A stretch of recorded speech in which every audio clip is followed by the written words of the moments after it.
여러분께 귀한 찬양 감사를 드립니다. 또 52주 동안 우리 시온 찬양대 잘 섬겨달라고 박수로 격려하겠습니다. 새해가 시작되고 벌써 나흘이 흘렀습니다. 시간이 정말 또 빨리 가는 것 같은데요. 오늘은 새해 첫 주일로 저희들이 지키고 있습니다. 앞으로 52주 동안 모두 이 예배의 자리를 끝까지 잘 완수하시길 바라고, 예배하는 여러분 모두에게 우리 하나님의 좋으신 하나님의 은총이 1년 내내 가득하기를 주님의 이름으로 기원합니다.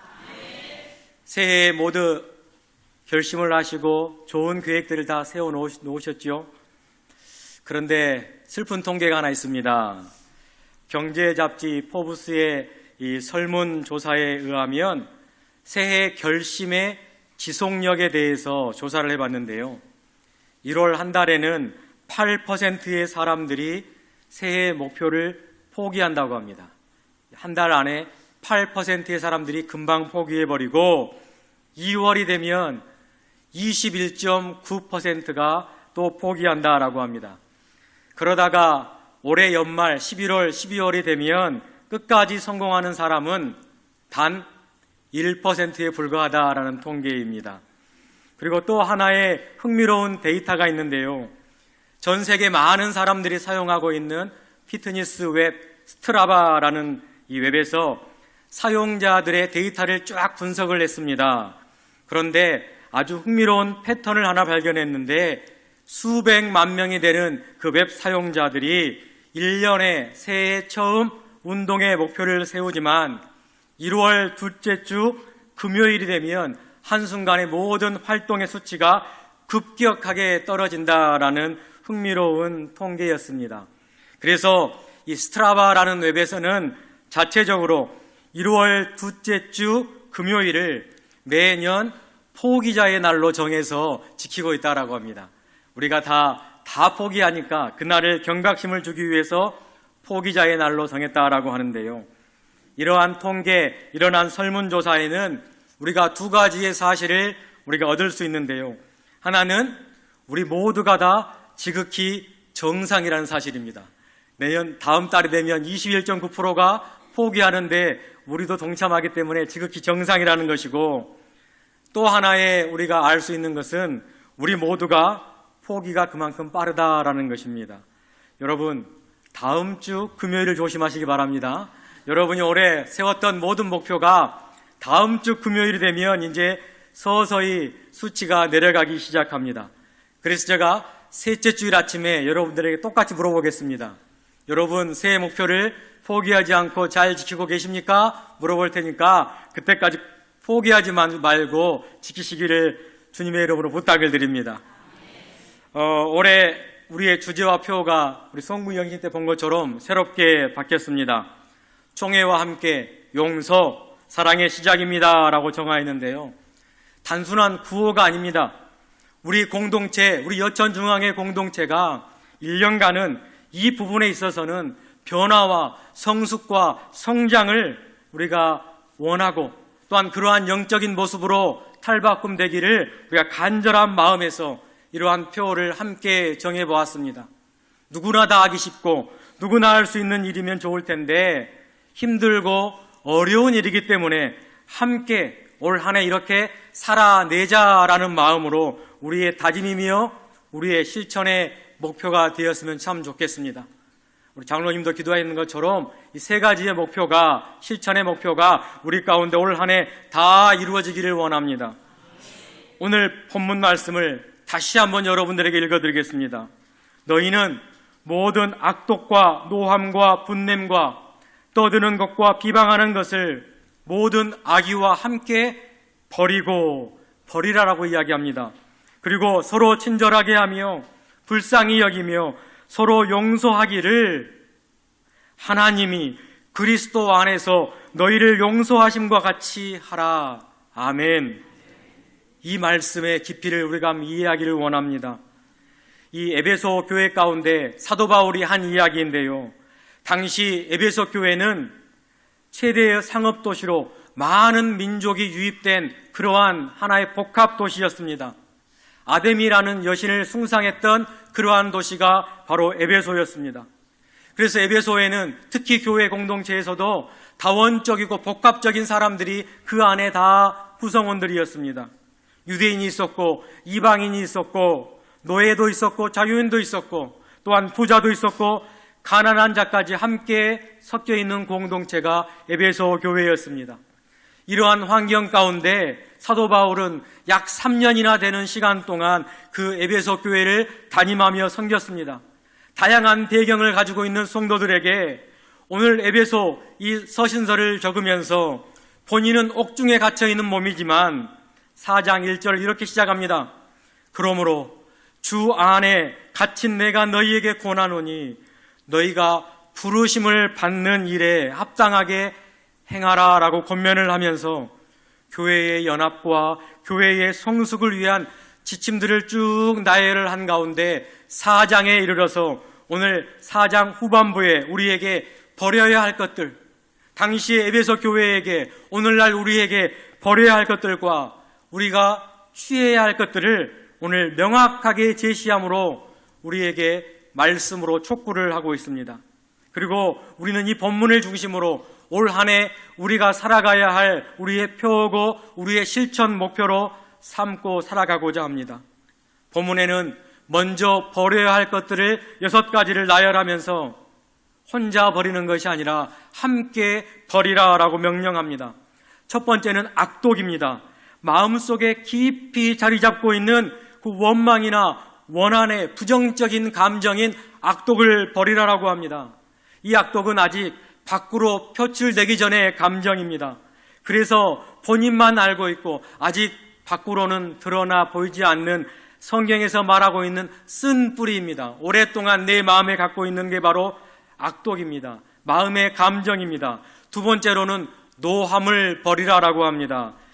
이제 감정이 격하게 분출되는 게 노함입니다.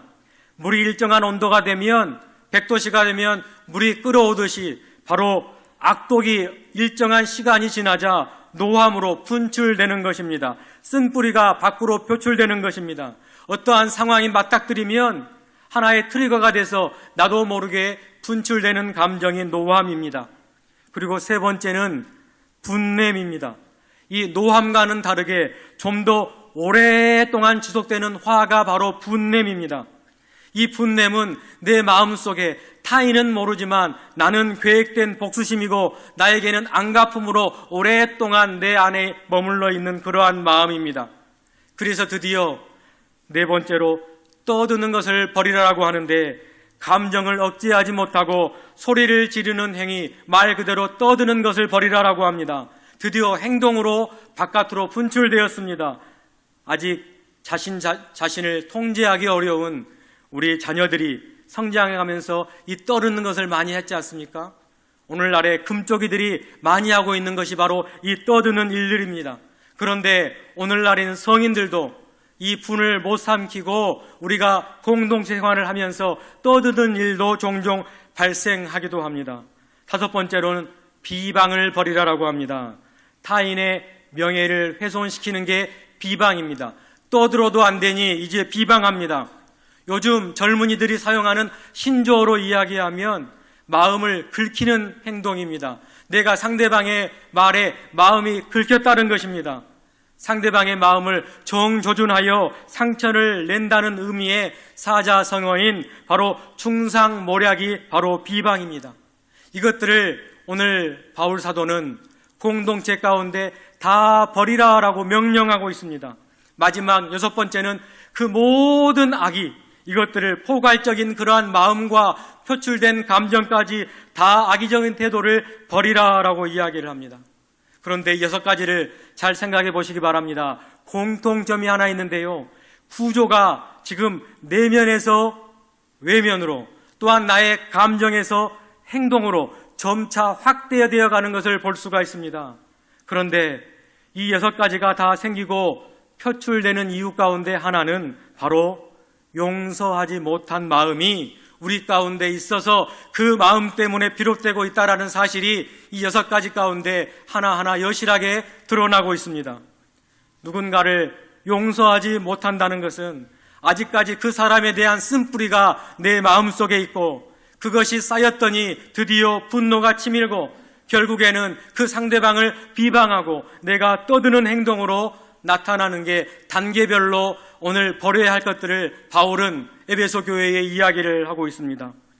모든 인간, 모든 사람들의 내면에는 다 있는 그러한 버려야 할 것입니다. 누구도 예외가 없습니다. 우리 안에 다 이 모든 악의가 다 있는 것 같습니다. 다만 아닌 척하고 우리가 살아가는 것뿐이죠. 저도 말씀을 선포하면서 가운을 입고 있기 때문에 이 순간에는 그런 마음이 감추어져 있지만 한 사람의 자연인으로 서 나간다면 저 안에도 6가지의 모든 것들이 매일매일 솟아나고 있습니다. 우리는 절대 이 마음 가운데 자유롭지 못한 게 우리들입니다. 그런데 오늘 말씀은, 하나님의 말씀은 이러한 것들을 이제 버리라라고 명령을 하고 있습니다. 32절에 그 말씀을 버릴 수 있는 답까지 제시해주고 있는데 우리 32절 말씀은 한번 읽어보도록 하겠습니다. 32절입니다. 시작. 서로 친절하게 하며 불쌍히 여기며 서로 용서하기를 하나님이 그리스도 안에서 너희를 용서하심과 같이 하라. 아멘. 하나님이 그리스도 안에서 누구를? 너희를, 우리를 용서하심과 같이 하라라고 명령하고 계십니다. 이 말씀은 성경 전체에 흐르고 있는 하나님의 구속의 핵심입니다. 하나님의 구속사입니다. 하나님이, 누가요? 하나님이 어디에서? 그리스도 안에서 우리를 용서하심과 같이 우리 서로도 용서하라라고 말씀하고 계십니다. 그래서 그 핵심의 사건이 바로 용서의 핵심의 사건이 십자가입니다. 십자가는 죄인에 대한 하나님의 용서이지요.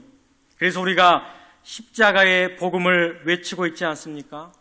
이 용서는 사람이 그것을 받고 받지 않음의 여부와 상관없이 하나님 편에서 우리를 향한 일방적인 용서입니다. 그래서 우리는 복음이라고 고백하지요. 값진 선물입니다.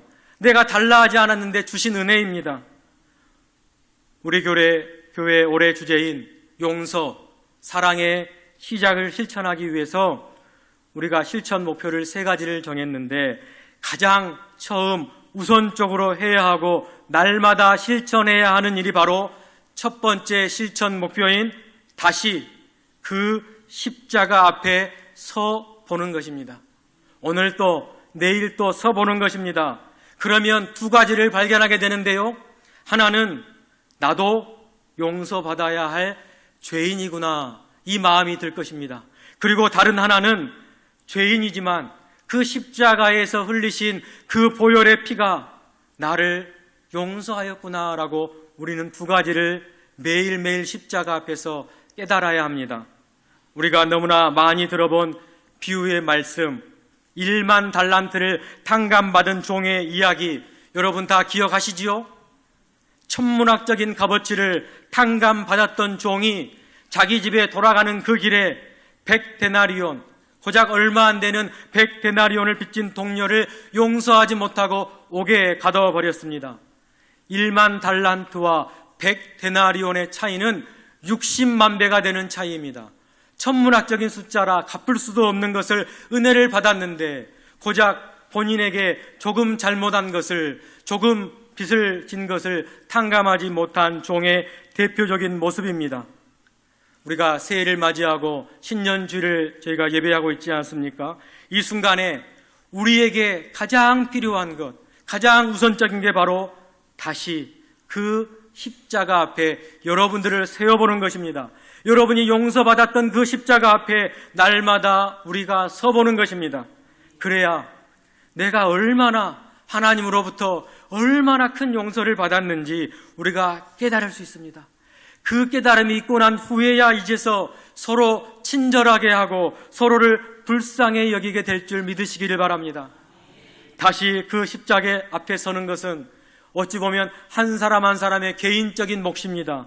여러분 각자가 날마다 취해야 할 우리의 개인의 몫이지요. 그 다음으로 우리 공동체가 실천해야 할 목표가 있습니다. 바로 2번째인 용서로 평화를 이루는 공동체가 되어야 하겠습니다. 이제 우리가 십자가 앞에서 버려야 할 것들을 다 버렸으니 이제 취해야 할 것, 우리가 얻어야 할 것들이 있습니다. 그게 두 번째 우리의 실천 목표인데요. 첫 번째로는 서로가 친절해야 합니다. 여기서 말한 친절은 우리가 서비스 차원의 친절이 아닙니다. 이 친절의 원어의 의미는 크레스토스라는 뜻인데요. 이 단어를 해석해 보면 탁월하다, 유용하다, 도움이 된다, 그리고 아주 좋다, 온화하다라는 뜻이 친절하다라는 이 단어 안에 다 내포되어 있습니다. 그래서 일부 초대 교회의 문헌에 따르면 1세기 말 2세기 초 로마에서 가장 기독교의 박해가 심했던 당시에 그 로마인들에게 박해를 당했던 그리스도인들이 그들을 용서하는 것을 모습을 보며 그 로마인들이 이 단어를 사용하여 그리스도인들에게 너네들은 크레스토스와 같다, 친절하다. 그런데 이 단어가 크리스토스, 그리스도를 뜻하는 단어와 발음이 흡사합니다. 그래서 아마 1세기에는 그리스도인들을 가지고 그들을 칭찬하는 말로 너희들이 친절하다, 바로 크레스토스라고 그들을 칭했다는 것입니다. 친절한 여천중앙의 성도 여러분, 새해에는 우리 안에서, 우리 교회 안에서 서로를 위해 각자가 유용하고 도움이 되며 온화하고 세상 사람들이 이 모습을 보고 우리 여천중앙교회의 성도를 칭하여 크레스토스, 정말로 친절한 사람들이구나 칭하는 그러한 한 해가 되기를 주님의 이름으로 소망해 봅니다. 우리 교회가 취하고 또한 우리가 추구해야 할 모습은 프로그램이 좋은 교회, 건물과 시설이 좋은 교회가 아니라 서로 친절한 교회, 서로 용서가 흐르는 교회가 될 때 세상 사람들이 우리를 친절하라고 칭해 줄 것입니다. 상처받는 사람들이 그 상처가 우리 공동체 안에서 치유가 되고, 넘어진 사람이 공동체 안에서 세움을 받고, 외로운 사람이 환대를 받는 그러한 교회가 올 한 해가 되었으면 좋겠습니다.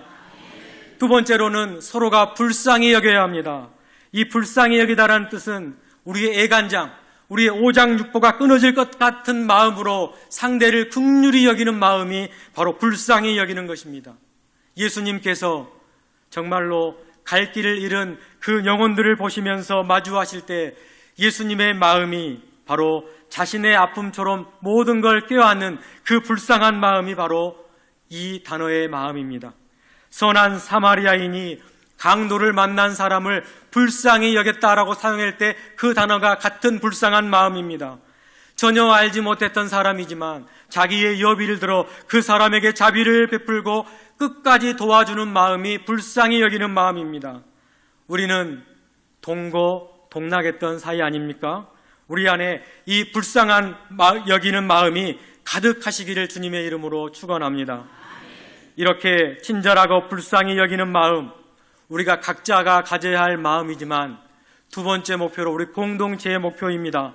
상대가 있을 때, 또한 서로가 상호성이 있을 때 더 빛이 나는 그러한 모습들입니다. 그러하기에 우리 교회가 두 번째 실천 목표로 우리가 올 한 해 우리 안에 공동체성과 우리 안에 상호성을 가지고 서로가 서로를 위해 함께 이루어 가야 할 목표임을 여러분들이 늘 기억하시기를 바랍니다. 그런데 언제 조심해야 되냐고요? 1월 둘째 주 금요일이면 조심해야 됩니다. 금방 또 잊어버리기 때문입니다. 그래서 조심스럽습니다.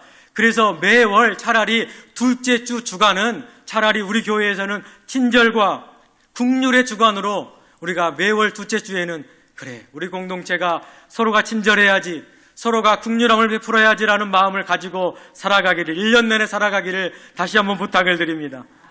이제 마지막 세 번째 목표인데요. 실천 목표, 이제 십자가 앞에서 용서를 깨달았고 공동체성에서 서로가 이런 일을 하였다면 이제 사랑으로 세상을 품는 한 해가 되기를 소망합니다. 주님께서 우리를 부르셨고 이러한 일을 하도록 우리에게 소명을 주셨는데요. 고린도후서 5장 18절과 19절, 20절 말씀을 우리 화면을 통해서 함께 보기를 원하는데요. 제가 읽어드릴 테니까 여러분들은 화면을 보시기를 바랍니다.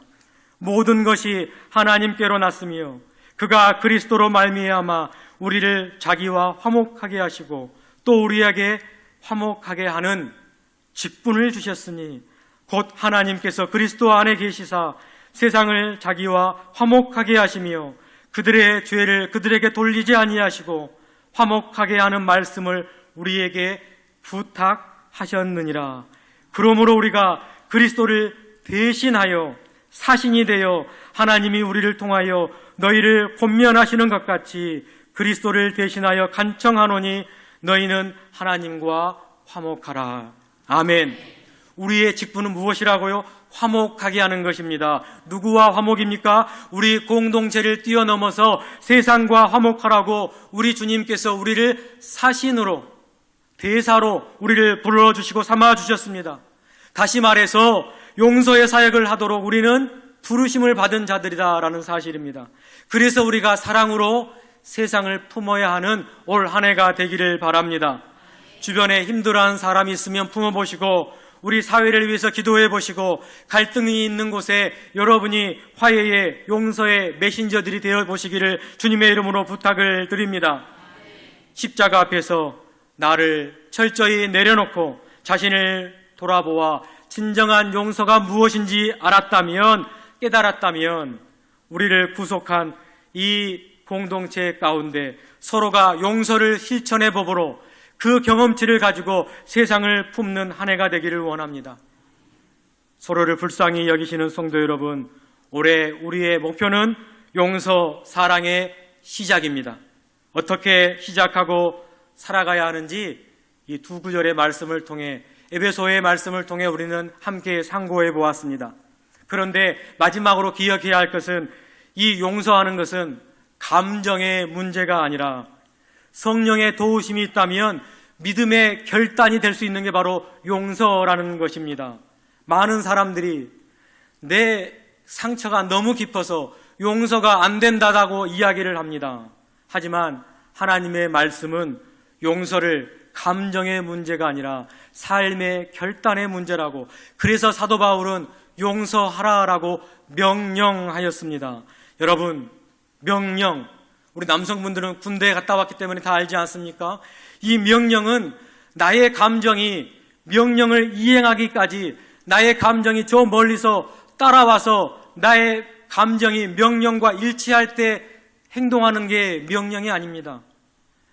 나의 감정은 저 멀리 있지만 일단은 명령하였기에 실천적인 의지를 가지고 그렇게 행하는 것입니다. 그렇게 살아내는 게 바로 명령입니다. 그래서 사도 바울은 오늘 본문을 가지고 명령하였습니다. 사랑하는 성도 여러분, 용서는 쉽지 않습니다. 하지만 우리는 혼자가 아닙니다.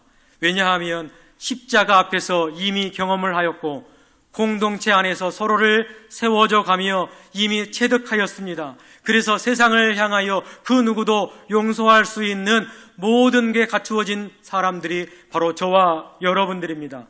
이제 한 해가 시작하며 첫 주일 예배가 드려지는데 앞으로 52주의 모든 삶 가운데 우리가 용서하며 살아갈 때에 성삼위 하나님께서 저와 여러분 가운데 함께 하시게 될 것을 믿으시고 늘 부족하지만 성령에 의지하여 기도하며 용서하는 삶을 살아내시기를 주님의 이름으로 축원합니다. 기도하겠습니다.